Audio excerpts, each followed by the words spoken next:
The entire Buffyverse as you know it was completely reinvented by a dog walk, a disastrous audition, and a budget so tight they built only 3 sets. You're Buffy, right? As James Marsters recalls, the creator of Buffy the Vampire Slayer screamed this at his star: "I don't care how popular you are, you're dead." Vampires were just a metaphor for the challenges that you get over in your adolescence. That single fight over a vampire's love life is the real reason the show changed forever. It's horrible. That's me as a vampire. I'm so evil and skanky. And I think I'm kind of gay. These are 20 happy accidents and secrets that completely altered the destiny of the show, proving that success often comes from embracing chaos. Number 1, picture this. 3 actresses who would become iconic supporting characters all sitting in the same waiting room, competing for the lead role. Charisma Carpenter, Cordelia Chase, Julie Benz, Darla, and Mercedes McNabb Harmony all originally auditioned for Buffy Summers. The early casting process was intense. Producers needed someone who could balance vulnerability with strength, a teenage girl who could save the world while still worrying about her math test. Can you imagine how different the show would have been? Carpenter's Cordelia energy as Buffy would have shifted the show's heart completely. Buffy's just the runner-up. I'm the queen. You get me mad? What do you think I'm gonna do to you? Later.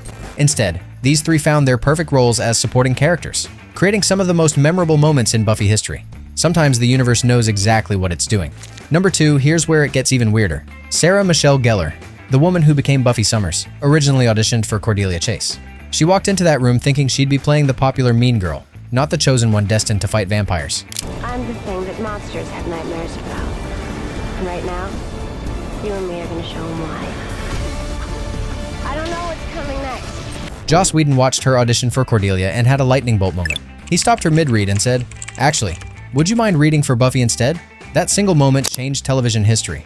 Gellar had the perfect combination of strength and vulnerability that Whedon was looking for in his Slayer. The irony is incredible. Gellar brought a grounded, relatable quality to Buffy that made her feel real despite all the supernatural chaos. Meanwhile, Charisma Carpenter was perfect as Cordelia, delivering those cutting one-liners with the right amount of heart underneath. The role switch meant both characters got exactly the right actress, proving that the best casting decisions happen when you throw out the original plan. Number 3. This next story sounds like something out of a romantic comedy. David, who became Angel, was reportedly discovered while simply walking his dog. Not at an audition, but just walking down the street with his pet. Buffy was such a great way of getting into this fantastic role of Angel, and it allowed me a spin-off and allowed me a great opportunity to explore that character and work with some really great... According to the story, one day his neighbor, who happened to know casting director Marcia Schulman, saw him and made a phone call. Schulman has talked about this, saying her reaction was priceless. Before he even opened his mouth, she wrote next to his name, "This is the guy." One look, and she knew he was Angel. Think about how random that is. We might never have gotten Angel. No brooding vampire with a soul. No epic Buffy romance. No spin-off series. Number 4. If David casting was smooth as silk, Allison Hannigan's was the complete opposite. Her audition for Willow was, by her own admission, an absolute disaster. She forgot her lines, stumbled over computer jargon, and at one point she literally walked into a door. She describes it as speaking gibberish by the end. But Joss Whedon watched this train wreck and saw something else entirely. He saw the chemistry between Hannigan, Sarah Michelle Gellar, and Nicholas Brendan. Willow, you can do stuff. The piano. You play? A little. Well, that's cool.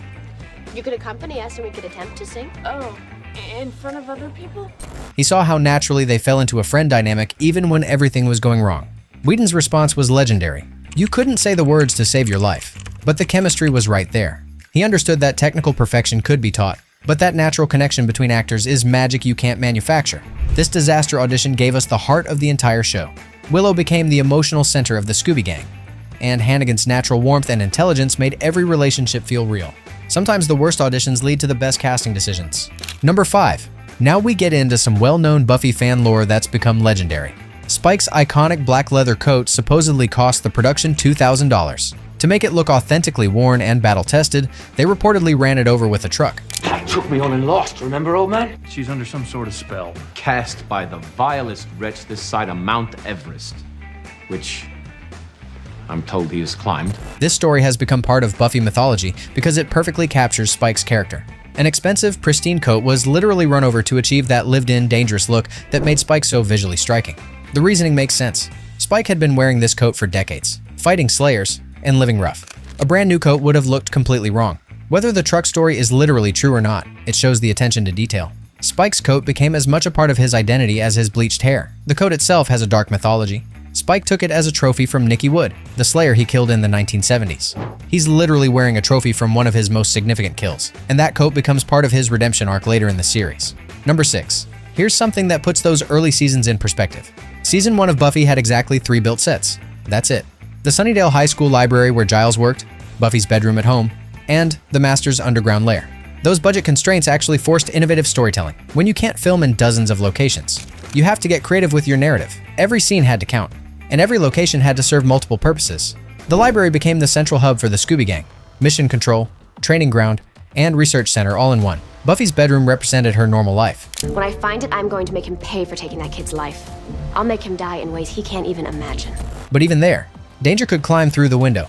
These limitations created an intimate feel. When your world is small, every relationship matters more, and every conversation carries more weight. Number 7. Here's a detail that sounds small, but reveals the care put into the Buffyverse. The Sunnydale High School library set was stocked with real books. Not meaningless prop books with fake spines, but actual books you could pull off the shelf and read. This wasn't just about authenticity. Having real books created an academic atmosphere that made Giles feel like a genuine scholar. Anthony Stewart Head has mentioned how authentic research materials helped him get into character. It's one of those behind-the-scenes choices that viewers might never consciously notice. Want me to help make it quicker? Invite me in. No. But it adds to the overall feeling that this world is real. When Willow was doing homework, or Giles was referencing ancient demons, they were surrounded by genuine resources. This commitment to detail remained constant throughout the show's run. Number 8. Every great show needs a perfect opening, and Buffy delivered with its very first line of dialogue. Julie Benz, playing Darla, gets the honor of speaking the first words in the entire series. "Are you sure this is a good idea?" That line is perfect. On the surface, Darla's asking her victim if breaking into the school is smart. On a deeper level, it's asking the audience if they're ready for a show where high school is literally hell. Julie Benz understood she was setting the tone. Her performance establishes the show's blend of teenage normalcy and supernatural horror. Express your real nature for so long. I can feel it brewing inside of you. I hope I'm around when it explodes. The line also works as perfect misdirection. We see a young, pretty blonde girl who looks like a victim, but then she reveals her vampire face and kills the guy. That reversal of expectations became Buffy's signature move. Those first words encapsulate the entire premise, questioning assumptions and subverting expectations. Number 9. This story gets into serious behind-the-scenes drama. James Marsters has been very open about a confrontation he had with Joss Whedon over Spike's growing popularity and romantic arc with Buffy. Whedon was initially resistant to having another romantic vampire after Angel. Spike was supposed to be a villain. Period. Dirty, evil, punk rock, and then dead. It's called addiction, Angel. We all have them. I believe yours is named Slutty the Vampire Slayer. But audiences loved the character, pushing the show in a direction Whedon hadn't planned. Marsters recalls Whedon backing him up against a wall one day and screaming, I don't care how popular you are, kid, you are dead. But you never were dead. Whedon was genuinely frustrated that his story was being influenced by fan response. This creative tension ultimately improved the show. It forced the writers to find new ways to develop Spike, while maintaining the show's moral complexity. The incident shows how the best shows sometimes grow beyond their creators' original intentions. Number 10. Sarah Michelle Gellar had her own moments of disagreement, particularly regarding Buffy's darker relationship with Spike. Gellar was direct about her discomfort with the bronze sex scene, where Buffy and Spike have rough public sex while watching her friends below. In interviews, Gellar said, "I had trouble with the one where Buffy had sex with Spike on the balcony while watching her friends. I really thought that was out of character." But you always end up in the dark. With me. She felt this crossed a moral line for Buffy. Director Stephen DeKnight explained that this was a plot point Whedon had planned to show how lost and disconnected Buffy had become after being resurrected, using destructive behavior to try to feel something. This disagreement highlights the different perspectives of actors and writers. Gellar was living inside Buffy's moral compass, while Whedon needed Buffy to make choices that felt wrong to explore her psychological damage. These tensions often produce the most interesting television. Number 11. Here's something that would have completely changed the show. In Joss Whedon's early drafts, Buffy had telekinetic powers and could communicate with spirits. These supernatural abilities were removed from the final concept. The decision to strip away these powers was brilliant in retrospect. By limiting Buffy's abilities to enhance strength, speed, and fighting instincts, the show kept her fundamentally human. She had to rely on research, strategy, and her friends. Imagine how different the body would have been if Buffy could communicate with her mother's spirit. The episode's devastating power comes from the fact that death is final. Removing these powers forced the show to emphasize Buffy's heart. 911 emergency. Hello? It's my mom. She's not breathing. Is she conscious? No, I can't. She's not breathing. Her ability to inspire loyalty and her willingness to sacrifice for others. Her real superpower became her humanity. Number 12. Before the TV series became legendary, there was the 1992 Buffy movie. A perfect example of a creator's vision being hijacked. I just met this girl named Buffy. I'm Pike. Pike isn't a name, it's a fish. I liked her even though she seemed kind of flaky. Whedon wrote the original script as a scary film about an empowered woman, but the director, Fran Rubel-Kuzui, adapted it into a pop culture comedy. Whedon felt the film lost its intended edge. The movie's failure became the TV series' greatest strength. When Whedon got the chance to revisit his concept for television, he knew exactly what not to repeat. The show corrected course, bringing back the genuine horror, the real emotional stakes, and the complex characters he'd originally envisioned. The TV series became a redemption story for the entire concept. Number 13. Season 5's Buffy vs. Dracula exists because of a practical reason: copyright law. Writer Marty Noxon revealed in interviews that Dracula wasn't their original choice for a challenging vampire. She kept referring to the character as like Dracula, until Joss Whedon realized, why not Dracula? He's public domain. That realization opened up an incredible opportunity. They could use the actual legendary character without paying licensing fees. You are resisting. Looks like. Come here. Come to me. You know, I really think the thrall has gone out of our relationship. And tap into centuries of existing vampire mythology. The episode became a perfect blend of honoring vampire tradition while making fun of it. Dracula gets all the classic powers, but is also mocked by Spike for being a show-off who owes him money. This practical copyright consideration shaped how the show approached other supernatural guest stars. Number 14. Sometimes real-world scheduling creates interesting creative challenges. Sarah Michelle Gellar's noticeably shorter hair in Season 2 wasn't a character choice. It was because she just finished filming Scream 2 between seasons and needed a different look for that movie. The production team had to work this constraint into the show's continuity. Instead of ignoring it, they acknowledged the change directly. Xander comments on Buffy's new haircut in the season premiere, making it part of the story. This practical problem solving was typical for Buffy. Alright, I respect you too much to be dishonest. The hair's a little... Well, that really isn't the point here, is it? The Zeta Kappas have to have a certain balance at their party. The show found creative ways to incorporate limitations into the storytelling rather than fighting them. The shorter hair also gave Gellar's performance a more mature, serious energy, fitting perfectly with Season 2's darker tone. Number 15. One of the most famous examples of accidental foreshadowing happened in Doppelgangland, when Willow encounters her evil vampire double. That's me as a vampire? I'm so evil and skanky. I think I'm kind of gay. The creative team confirmed this line was completely unintentional foreshadowing. At the time they wrote it, there were no plans for Willow to explore her sexuality, but Whedon had an amazing ability to plant seeds without knowing their future importance. When the writers did decide to explore Willow's relationship with Tara in Season 4, they could look back and realize the groundwork had already been laid. The line became retroactive foreshadowing, showing how organic the best television writing can be. Number 16. Speaking of accidental prophecy, there's a fan-noted coincidence from Season 2 that seems to predict the show's future. In Bad Eggs, Angel tells Buffy, "You don't care what happens in a year 5 years from now." Exactly 1 year later, Angel leaves Sunnydale at the end of Season 3 for his spin-off. Exactly 5 years later, in Season 7's finale, the Hellmouth destroys Sunnydale, ending the show's central location.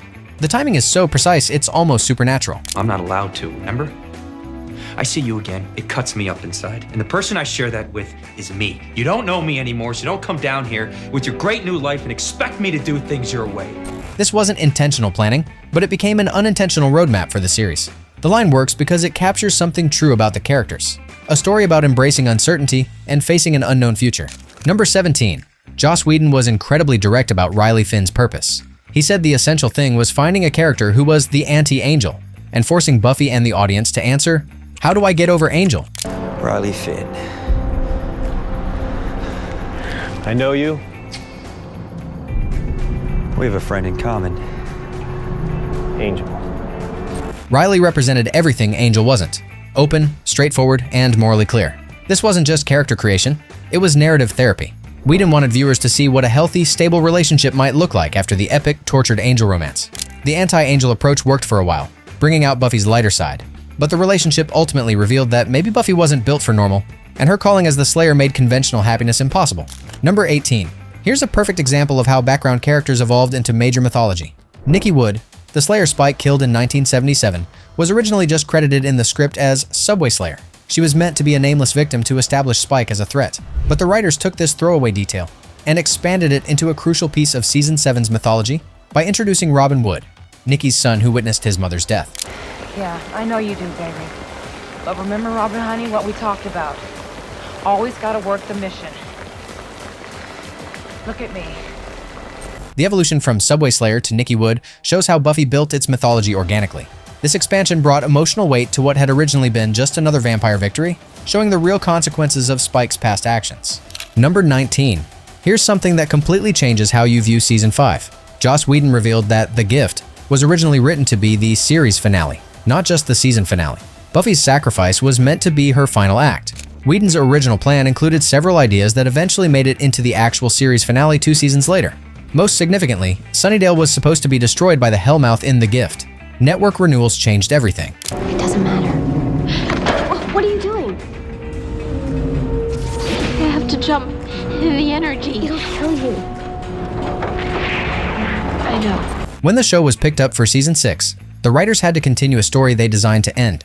This is why Season 6 feels so different. It's a postscript to a completed narrative. The Gift works perfectly as either a series finale or a season finale, showing how well-crafted the episode was. Number 20. This final story is one of the most well-known casting rumors in Buffy history. The rumor that Britney Spears was going to play April, the robot girlfriend, has become fan lore, and Joss Whedon's own statement confirms the rumor influenced the entire episode. Whedon said she was never officially cast, but they had heard that Britney wants to do the show. Since they hadn't seen her act, Whedon decided to write an episode about a robot. And I want to stay here with you and Willow and Tara. Understand? I do. I want you to stay here as well. That way, if she couldn't act, the stiff delivery would work perfectly for the character. Whedon later confirmed that the entire storyline, the creation of Warren Mears, the subsequent Buffybot, and April's character all came from the fact that we thought Britney Spears was going to be on the show. This story perfectly captures how Buffy turned a potential problem into a major creative opportunity. That's the pattern no one talks about. Buffy's magic came from embracing the unexpected. Every casting accident, budget limitation, and creative disagreement became fuel for better storytelling. If you want more hidden connections like these, subscribe for more secrets that shaped your favorite shows.